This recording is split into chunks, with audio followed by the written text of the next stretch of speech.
Fortunate అంటే అదృష్టం. Fortunately అంటే అదృష్టం కొద్దీ అని అర్థం. దీనికి వ్యతిరేక పదం అన్ఫార్చునేట్ అంటే దురదృష్టం. అన్ఫార్చునేట్లీ అంటే దురదృష్టం కొద్దీ అని. ఇప్పుడు ఇది ఎందుకు చెప్తున్నానని కదా మీ డౌట్. మనలో కొద్దిమంది, అందరూ కాదు, అనుకోకుండా అన్న పదానికి సమాన ఇంగ్లీష్ పదం అన్ఫార్చునేట్లీ అని అనుకుంటూ ఉంటారు. సో చాలా సందర్భాల్లో అన్ఫార్చునేట్లీ కలిశాను అంటూ ఉంటారు. దాని అర్థం ఏమిటి? దురదృష్టం కొద్దీ కలిశారా? కాదు కదా.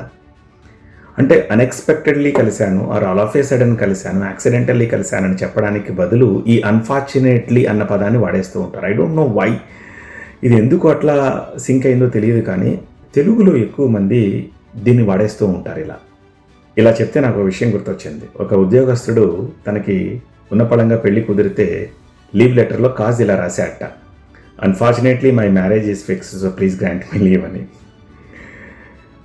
ఆ కాజ్ని చూసి నా పక్కన ఉన్న పెద్ద ఆయన తెలియక రాసినా కరెక్ట్గా రాశాడని చమత్కరించాడట.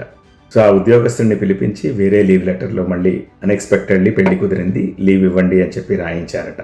సో మనలో కూడా చాలామంది ఈ పదాన్ని పొరపాటుగా వాడేస్తూ ఉంటారు.